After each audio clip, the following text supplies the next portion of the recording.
Operation Flying Plate, when UFOs took over Brazil, sparking a government-led investigation into the unknown. In the annals of ufology, one incident that stands out is a mysterious occurrence known as Operation Flying Plate, which took place in Brazil in 1977. This captivating event captured the attention of the world as Brazilians reported sightings of peculiar flying saucers invading their skies. The beginning of the operation, it began on the evening May 19, 1977, when the skies over the cities of Colares and Vigia, located in the state of Pará in Brazil, were inundated with unidentified flying objects, UFOs. Witnesses described the objects as disc-shaped and emitting beams of light. The sudden influx of these strange phenomena caused widespread panic and bewilderment among the local population. Numerous individuals came forward to share their accounts of the encounters with the flying saucers. Eyewitnesses described vividly how these objects approached them at close range, emitting intense beams of light that seemed to target their bodies. Many reported experiencing a variety of physical effects such as burns, headaches, and even temporary paralysis.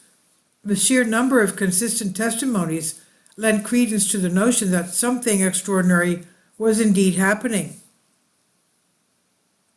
Faced with mounting public concern, the Brazilian government launched an official investigation into the flying saucer phenomena. The military, under the code name Operation Saucer, dispatched a team of scientists and researchers to gather evidence and assess the situation. Led by Captain Urangue Holanda, the team conducted extensive interviews with witnesses and meticulously documented the incidents. During the investigation, the team employed various scientific instruments and techniques to study the UFOs. They captured photographs and videos of the flying saucers, which provided visual evidence of their existence.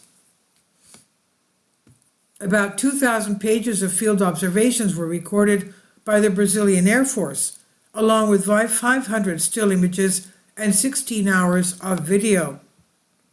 Additionally, medical examinations were conducted on affected individuals, revealing peculiar burn marks consistent with their claims of close encounters with the UFOs. The team also documented the presence of high levels of radiation in certain areas where the objects were sighted. A specific aspect that emerged during Operation Flying Plate was the so-called chupa chupa phenomenon.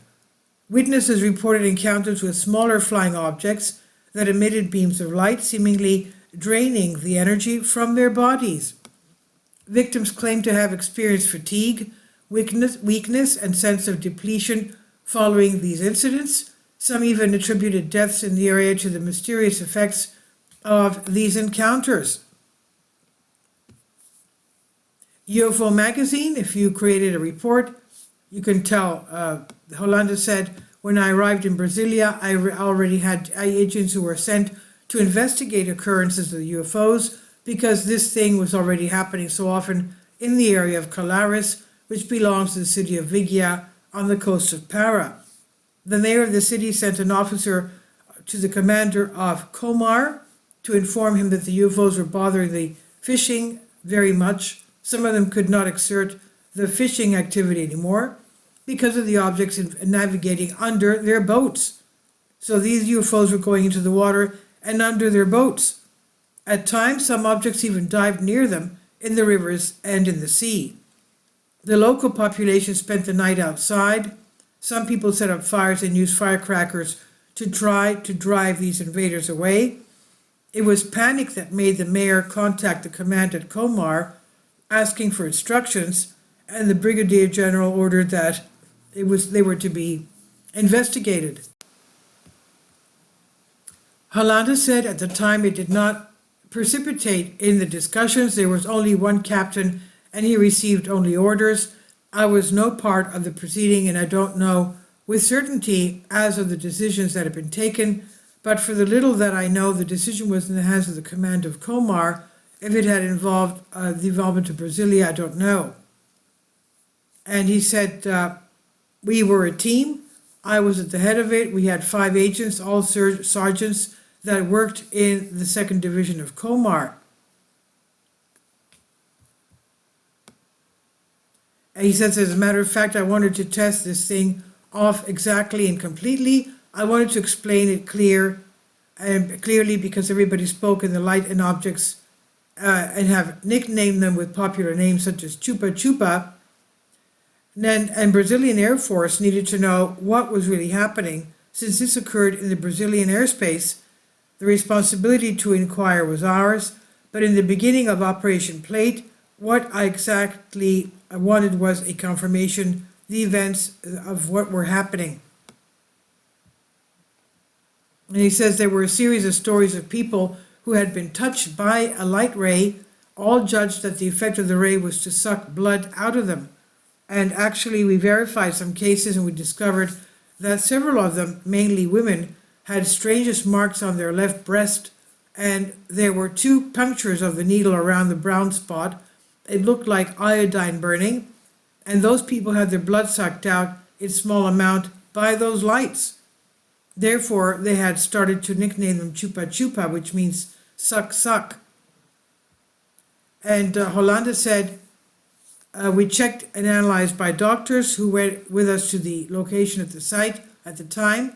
Sincerely, I entered this as the devil's advocate. What I exactly wanted was to demystify the story and to say to my commander that this thing did not exist, that it was a collective hallucination. I found that some things were being seen, but that it was not extraterrestrial. Perhaps the plumage of an owl reflected the light of a moon or something like that. The first 2 months of Operation Plate, I saw nothing that could change my opinion. At one point, we speak out 1 week in the weeds, came back only on Sunday. We lived a little bit like a family. At each report, my commander asked, do you see anything?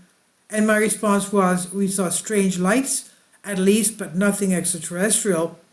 In fact, we saw lights that never blinked, that passed at a low altitude, but nothing very strange.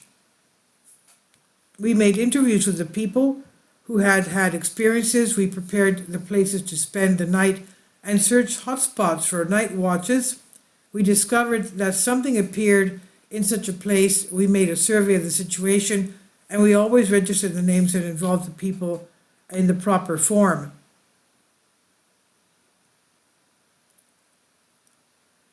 Hernandez says, the first lady that I interviewed in Colares told me absurd things. We came by the helicopter from Belam just to hear the woman who had been attacked by the Chupa Chupa. We really did see that she had a mark on her left breast. It was brown as if it was burned, and she had a series of holes in a line. When we talked, she told me that a child was seated in the next trying to put a child to sleep. Then suddenly the environment started to change of temperature. She found it rather pleasant, but she could not imagine what happened next. Then lying in the net, she saw that the roofing tiles had started to be colored in a live coal color. After that, they changed to be transparent, and she could see the sky through the roof. It was as if the roofing tiles had turned into glass. She saw the sky and even the stars. Very common, and it scared me a lot because I had never heard anyone speak about such things. When I heard of such cases, I was both worried and even more curious. These people seemed to be sincere. For example, through the hole that the woman described that she saw a green light shining in the sky, the lady was half asleep until after that a red ray that left the UFO reached her left breast. It was strange that the majority of the cases the people were hit at their left side. There was more. Exactly at the time they were speaking of this, a girl came to us and said, "Look at the thing that is passing above." And when I left the house, I saw the light that the young girl was pointing to, flying at a reasonable speed, although the sky was sufficiently covered.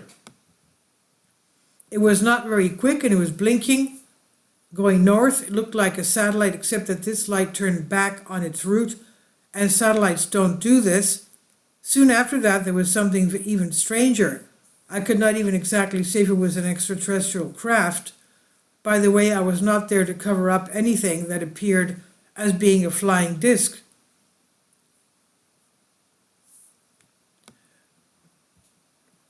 Some doctors of the Ministry of Public Health of Para had been sent by the government to examine the people. They analyzed the burned skins and took the patient's statements, but they did not understand, and they did not do anything more than that. Never. Some victims recovered easily, others were very terrified. Some have been felt nausea, or fell asleep for days. A citizen once came to look for me and said that next to his house a light had appeared that focuses a shining ray towards him. He told me that he had been so terrified that he ran inside a house, caught a weapon and pointed to the light. Then stronger rays came and caused him to fall. The poor man spent 2 weeks in with locomotion problems, but did not have anything more serious. Now, as we investigated all and any indication of UFO occurrences, we settled ourselves into the place. In this period, the agents who had more than I to devote to the operation, since I caught the train when it was already started, they questioned me at the time, and after they saw lights, as if I was already convinced of the existence of the phenomenon. I was still undecided, they said to me, "But Captain, do you still not believe?" I answered them that I did not believe, that we needed more tests to believe those things were flying discs. I had not seen any craft at the time, only lights, many and varied. I was still not satisfied, he said. And the conclusions of this legacy?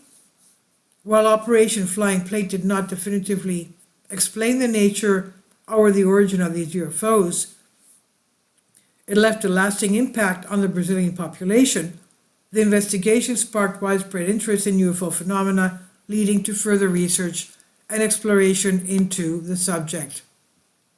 Operation Flying Plate also encouraged individuals worldwide to share their own encounters, contributing to ever-growing body of UFO-related literature and discussions. In the years that followed, Operation Flying Plate became a cornerstone of ufology, attracting the attention of researchers and enthusiasts who sought to unravel the mysteries of these otherworldly phenomena. This is on Infinity Explorers by Kastu Churabi. Please leave your comments about this, and thank you for your support. Please support my Patreon account. The daily posts are 5 videos daily, and they are totally different from what I have on my YouTube channel. Thank you so much for your support, and that you find all my content so interesting. You'll find the Patreon account details in the description box below.